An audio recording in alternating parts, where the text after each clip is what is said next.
거하시는 곳, 하나님의 처소를 성소라 그래요. 거룩한 곳이다, 곧 하나님의 집이다 그럽니다. 네, 하나님의 집을 구약에서는 성전이라고 그러고 신약에서는 교회라고 그렇게 부르죠. 둘 다 히브리어나 헬라를 보면 왕궁을 말합니다. 바실리카, 헤이칼, 전부 왕이 사는 궁전을 말해요. 우리는 성전, 교회, 성소 뭐 이렇게 말하지만 사실 원본은 지금 만왕의 왕이신 하나님이 거하시는 곳이다. 만왕의 왕이 거하시는 왕궁입니다. 아멘. 왕궁에 초청받아 와 앉아있는 것이 얼마나 영광인 것을 인정하시길 바랍니다. 아멘. 창세기에 나오는 최초의 에덴 동산은 그 자체가 하나님의 성소였어요. 그것이 거룩한 교회였다. 에덴 동산이 가정이면서, 가족이 있는 가정이면서 그것이 곧 교회였다.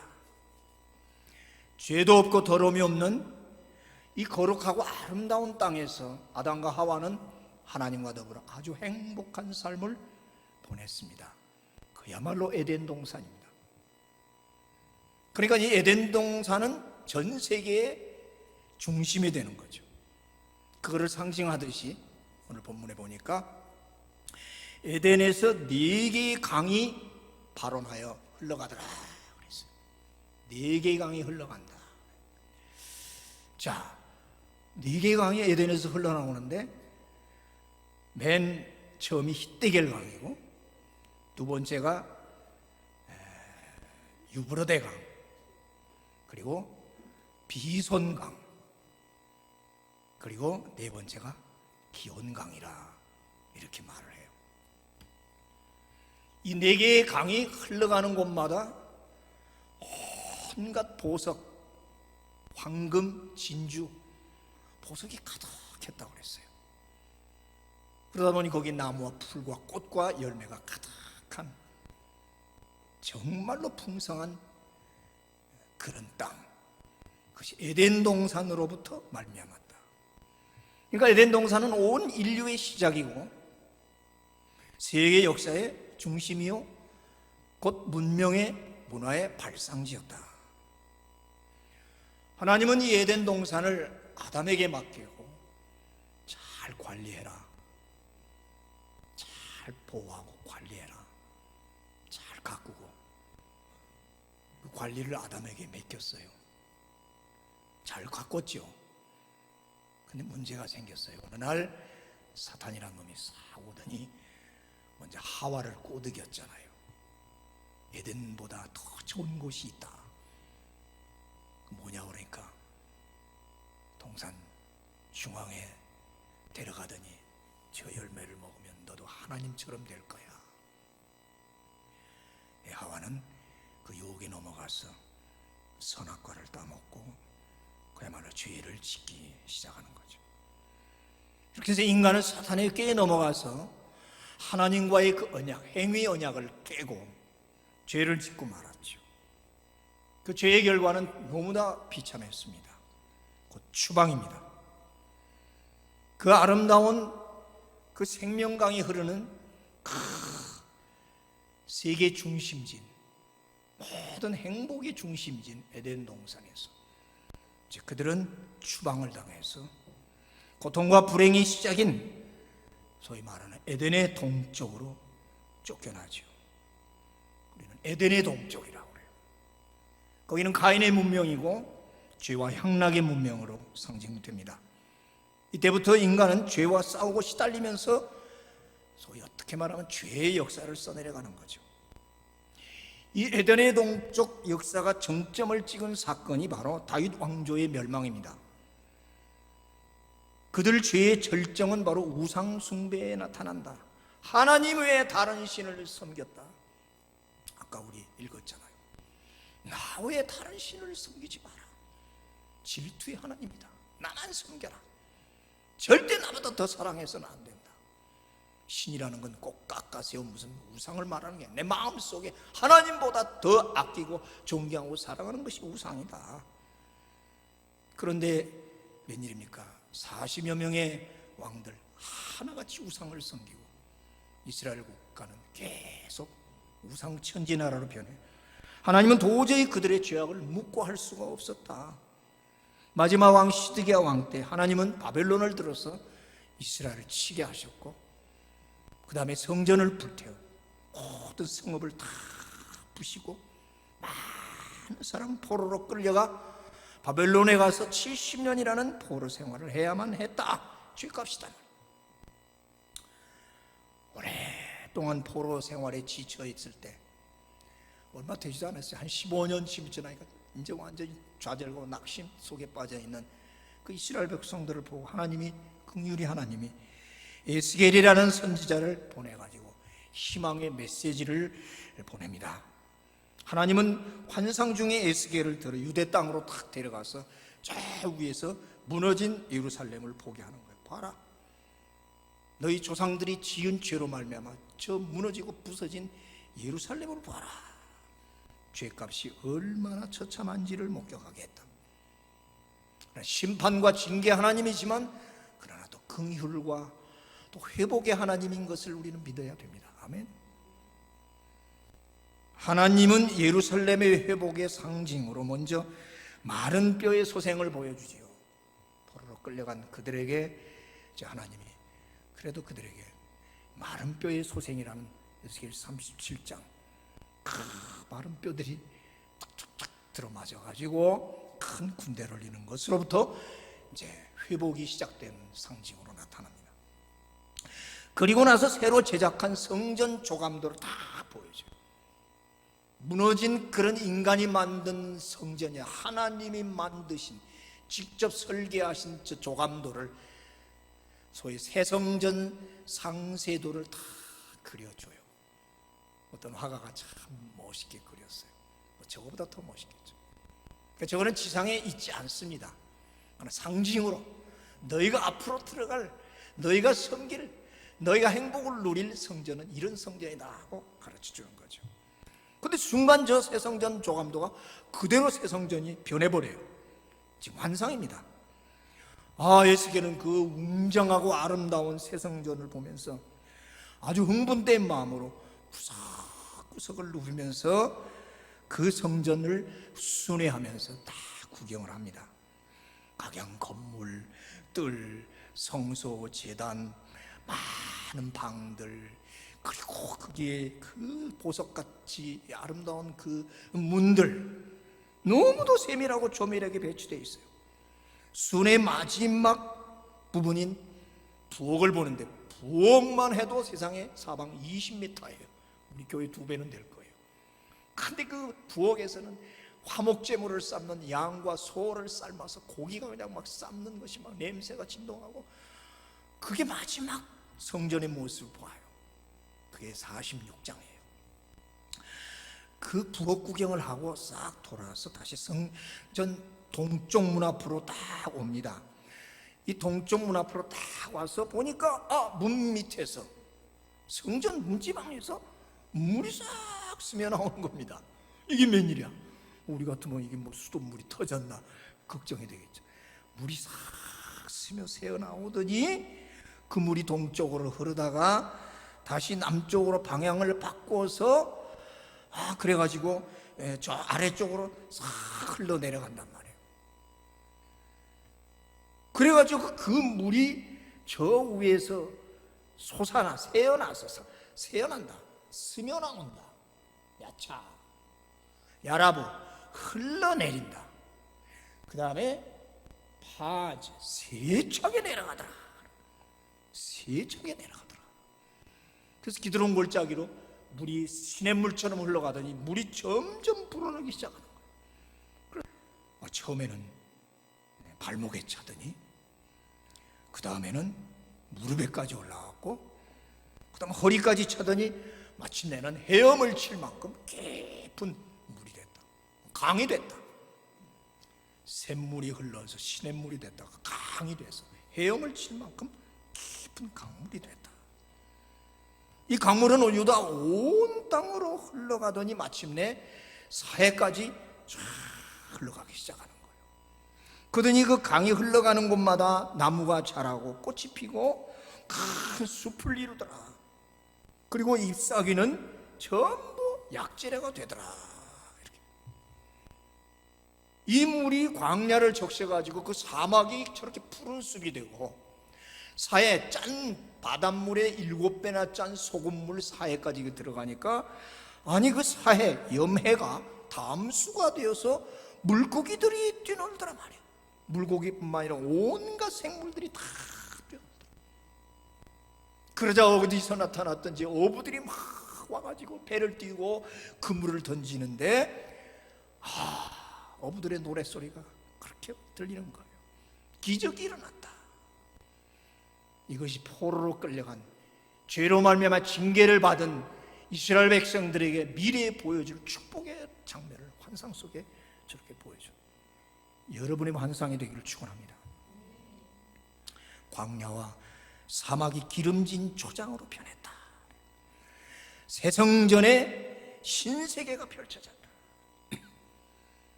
이 새 성전 문지방에서 나온 생수는 일시적이거나 적은 양이 아니다.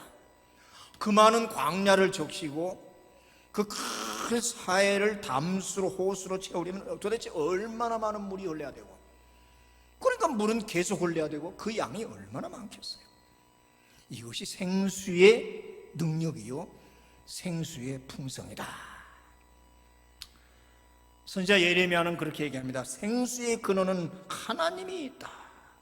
생수의 근원은 하나님이다. 저 보좌로부터 내려오는 그 생수가 온 광야와 사막을 저렇게 푸른 들판, 아름다운 에덴 동산으로 다시 회복시키는 장면이다.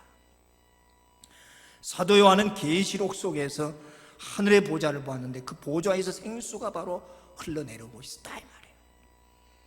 그리고 에스겔이 보았던 그 장면처럼 광 좌우에 생명나무가 있어 달마다 12가지 열매를 맺고 그 잎사귀는 만국을 치료하는 약재료가 되었더라.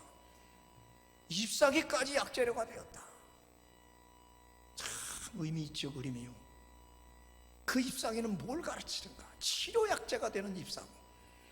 실제로 우리에게도 잎사귀들이 약되는 거 많잖아. 보이차, 녹차. 요새는 또 많은 세계에서 막 어디다 잎사귀들을 뜯어다가 약을 많이 만들잖아요. 실제로 그렇죠. 요엘이 말합니다. 그날에 산들이 단 포도주와 젖을 흘릴 것이며 모든 시내가 물을 흘릴 것이며 여호와의 성전에서 샘이 흘러나와 시딤 골짜기에 되리라. 성전에서 샘이 흘러나와 시딤 골짜기, 그 광야를 적신다. 에스겔과 똑같은 체험을 요엘도 하잖아요. 스가랴는 또 말합니다. 그 이후에 후배 선지자죠. 여러분 읽읍시다. 시작. 그날에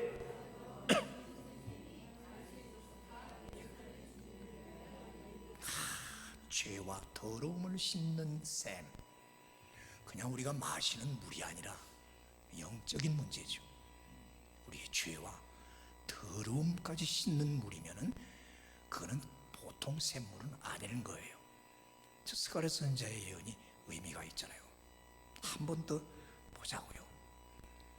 물이 성전, 옛 성전은 이미 말라버렸어요. 새로 지은 에스겔에 보여준 새 성전에서 물이 흘러 한편은 동쪽으로, 사해 쪽으로 흐르더라고. 하나는 지중해 쪽인 서쪽으로 흘러가더라. 그러니까 오늘 이 단순한 물이 아니라 죄와 더러움을 씻는 영적 세척제라. 생수의 능력은 이 물리적인 육신을 적시는 게 아니라 영혼에게 작용한다. 그래서 계시록에서 수정같이 맑은 생수라고 그랬어요. 물이 깨끗해서 먹기 좋다는 그 얘기가 아니겠죠. 깨끗하고 순수하다 말은 성령의 생수. 요한복음 7장에 그 배에서 생수의 강이 흘러넘치라. 이는 받으실 성령에 대해서 얘기했다. 성령의 생수를 받은 자는 그 영혼이 맑아진다. 오늘 이 말씀의 샘물에서 여러분의 영혼이 깨끗하게 되기를 축원합니다. 죄와 더러움을 씻고 우리 영혼까지 마음까지 말까지는 신세계의 새성전에서의 오늘 예배, 어떤 시대적 예언인 것 같아요. 또한 이 생수는 전 세계로 흐를 것이다. 여름이나 겨울이라 할 것 없이 1년 내내 흐를 것이다. 오늘 세네 선지자와 사도 모두가 이 샘은 보좌와 성전에서 흘러나온다고 예언하고 있다. 시편 36편에 다윗도 그 말을 했어요.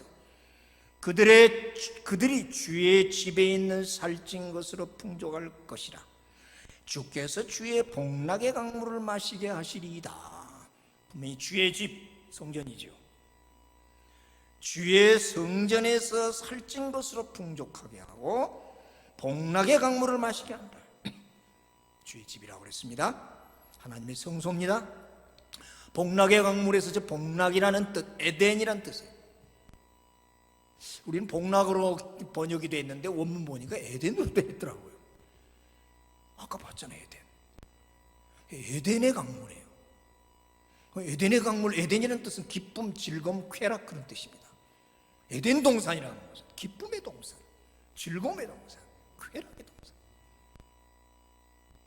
기쁨의 강물. 이 물을 마시면 치유뿐만 아니라 기쁘다. 마음이 기쁘고 영혼이 기뻐진다.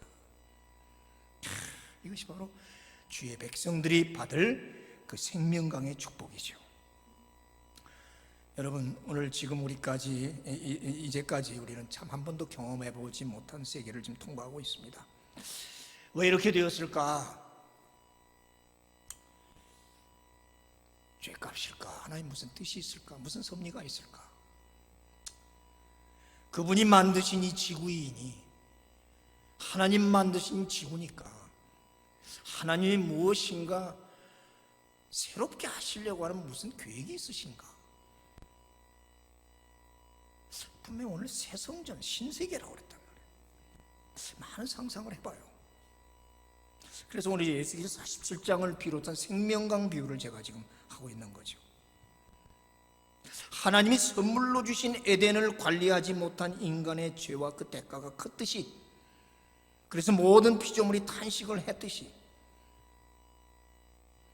우리도 혹시 하나님이 주신 이 가나안 땅과 하나님이 세우신 예루살렘 성전을 관리하지 못한 책임이 얼마나 크다는 걸 가르치는 건 아닌가?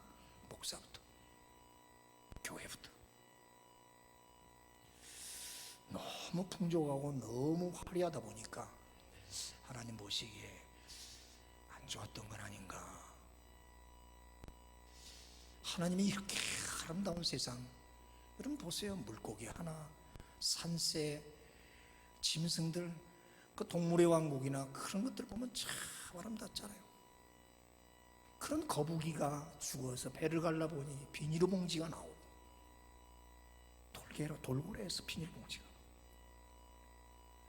지난번에 호주에서 산불이 났는데 코알라가 뭐 8,000마리인가 10,000마리인가 죽는데, 그거 보셨죠? 불 속에서 막 어쩔 줄 그 예쁜 코알라 그냥 얼마나 그 조용한 짐승 아니에요. 막 불 속에서 헤매고 죽는데 마음이 아픈 거. 하나님이 주신 에덴, 가나안 땅, 이 아름다운 지구촌을 인간들이 얼마나 파괴하고 죄에 물들게 하고, 숨통이라고 하나님 만들어놓은 아마존을 파괴하고, 이 북극과 남극에 보이지 않는 나사에서 말하는데 큰 어떤 오존층 구멍이 떼는데 그 구멍이 자꾸 막혀간다는 거예요. 이 참 지구는 신비하게 하나님 만들어놨는데, 오늘 에덴이 아담의 에덴을 관리하지 못하고 그렇게 했듯이 혹시 그게 아닌가? 죽음. 에스겔서에 나오잖아요. 7개월 동안 시신을 매장한다고. 그 원수 대적들의 무기를 7년을 태우고, 그 사탄의 무리인 곡과 마곡, 이 하몬곡이라는 이 원수들을 죽이서의 죽음을, 이 매장한 시신을 7달 동안 매장하고 있다는 것이 지금 실제로 벌어지고 있더라고요. 기근, 전염병, 그리고 포로 생활 70년. 3개월을 딱 갇혀 있는 게 포로지 뭐가 포로겠어요. 이렇게 현재의 고난은 어느 지역적인 문제가 아니라 전 세계적인 문제다. 팬데믹이라고 하죠. 팬데믹. 전 세계적인. 그러니 지구상의 모든 인류가 겪는 것을 우리라고 어찌할 수가 없지요. 그래서 오늘 문제는 믿음이다. 여기서 우리가 정말 한번 또 제시해 보는 거예요. 내 가정과 어린이주일, 어버이주일, 스승의 날, 이 즐거워야 할 5월의 이 가정의 달, 무엇인가? 사람은 무엇을 가졌느냐 안 가졌느냐 많으냐 적고가 문제가 아니다. 지금 살아보니까 그렇단 말이에요. 영종도에 있어서 이렇게 지나가다가 인천 그 공항 제2공항을 한번 지나가 봤어요. 세상에 비행기가 그대로 주차돼 있어. 그 큰 비행기들이. 그 비행기가 한 번 주차되면 그 주차료도 많지만은 그거 얼마나 손해입니까? 와, 마음이 상하다.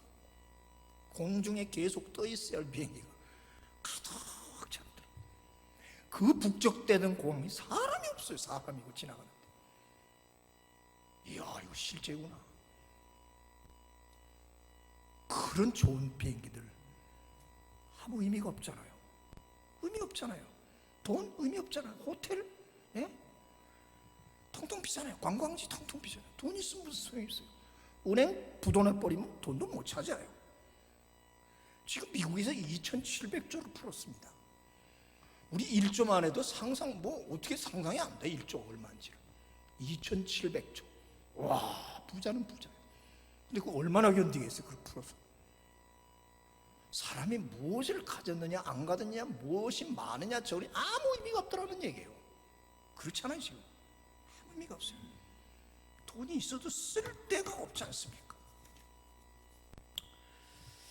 그렇기 때문에 우리는 특히 믿는 자는 무엇을 가졌느냐 안 가졌느냐가 중요한 게 아니다. 지금 이 현 상황을 어떻게 받아들이고 어떻게 느끼고 어떻게 사느냐가 중요하다.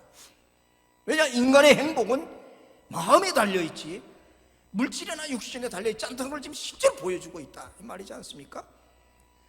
무엇이 아니라 what이 아니라 how, 어떻게가 중요한 거예요. 어떻게란 말은 양이 아니라 질이라는 얘기죠. 소유가 아니라 존재라는 얘기예요. 어려울수록 본래로 돌아가라는 말이 있습니다. 주어진 것에 대해 어떻게 해석하고 어떻게 믿음으로 대처해 나갈 것인가는 지혜. 이거를 우리는 좀 깊이 생각해 보면서 지금 생명강, 에스겔서나 사방에 나오는 생명강, 이게 살리는 건데 이게 뭘까? 근데 그건 보좌에서 나온다더라. 성전에서 흘러나온다더라. 이걸 지금 보고 있는 거죠. 그러나 어떤 앞으로 혹독한 환란이 계속 올지 모릅니다. 그러나 하나님은 살아계시고 하나님은 자기 자녀를 불꽃 같은 눈초리로 바라보기심을 믿으시기 바랍니다. 바라보고, 그리고 정말로 견딜 수 없는 지경일 때 하나님이 일어나셔서 바로 이 얘기 아니에요? 시작. 그 날들을 감하지 아니할 것이며 모든 육체가 구원을 얻지 못할 것이나 그러나 택하신 자들을 위하여 그 날들을 감하시리라. 마태복음 24장은 말세로 나뉘어요. 종말에 이런 큰 환란이 7년 대환란일지 몰라요. 지금 이럴 때 하나님이 그 날들을 감해준다. 이 감하다, 클로버라는 말은 줄이다, 단축하다, 생략하다. 택한 백성에게는 당한 환란을 줄여주시고 단축시켜주시고 그냥 생략하심을 믿기를 바랍니다. 나는 믿어요. 지나가게 하실 줄 믿습니다. 생략해버리겠다. 하몬곡이라는 사탄의 무리들은 하나님이 시신을 7달 동안 매장할 만큼 멸망시켜도 하나님 백성들은 분명히 그 환란을 생략해버리겠다. 문자 그대로 믿거든요. 그래서 바울이 또 말합니다. 사람이 감당할 시험 밖에는 너희에게 당한 것이 없나니 오직 하나님은 미쁘사 너희가 감당치 못할 시험 당함을 허락지 아니하시고 시험 당할 시작 시험 당할 즈음에 또한 아멘 믿습니다. 시험 당할 즈음이란 말은 시험 당하기 전에, 시험이 오자마자 그 말이에요. 시험이 오기 전에, 시험 당하자마자 피할 길을 주십니다. 아멘. 감당치 못할 시험 없어요. 문제는 믿음이란 말이에요. 피할 곳이라고 안 하고 피할 길이라고 그랬어요. 여기 장소라기보다는 길이라고 했다면 길. 이 길이라는 말을 또 재밌어요. 보통 호도스라고 하는데 여기서 길을 뭐라는, 에크바시스라고 했는데, 에크바시스라는 뜻은 출구라는 뜻. 출구. 고속도로 가다 엑시트 있잖아요. 이것이 환난을 없애주는 것이 아니라 안전지대로 피할 출구를 가르쳐 주신다. 피할 방법을 가르쳐 주신다. 피할 곳이 아니라 길이라고 했다니 말.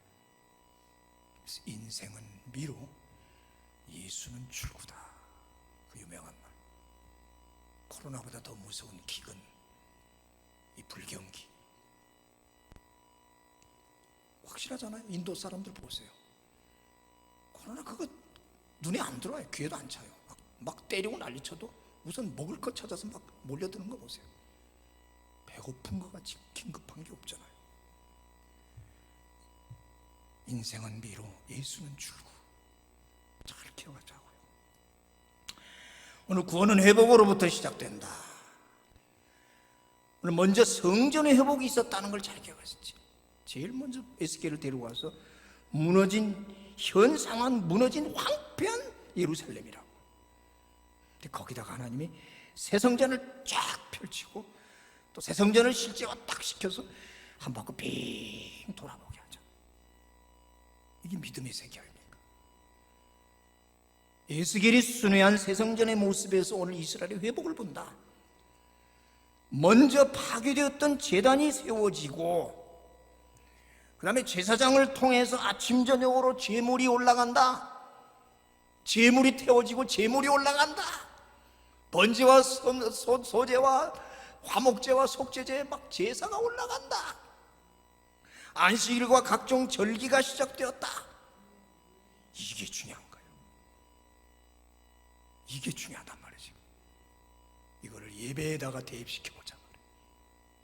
황폐한 무너진 성전, 제사도 끊어지고 화목제도 끊어지고 어린 양도 없고 완전히 파괴된 그곳에 다시 예배가 시작된다.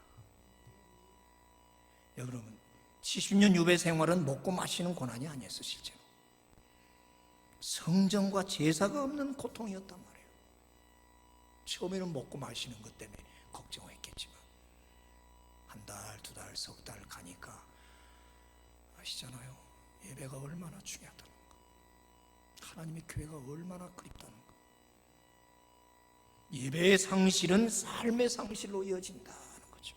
그래서 그렇게 예레미야도 울었고 다니엘도 울었고 에스겔도 울었고 끌려간 모든 이들이 울고, 이미 망가져서 없는데도 다니엘은 하루에 3번씩 다락방에 올라가서 예루살렘 쪽을 향하여 기도했더라고 그랬단 말이에요. 거기 뭐가 있어요? 아무것도 없다.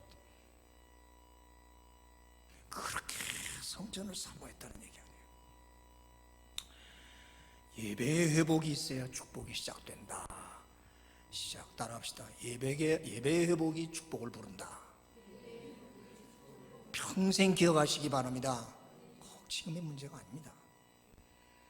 아까 46장 끝부분을 보면, 에스겔 46장 끝부분에는 그 대형 부엌에서 각종 재물 삶아가지고 막 고기가 익어가고, 이야, 막 고기 냄새가 진동하고 말이죠. 이제 이거 갖고 나가서 재물 드리고 화목재물 하면 온 백성하고 나눠 먹을 거거든요. 화목재물로.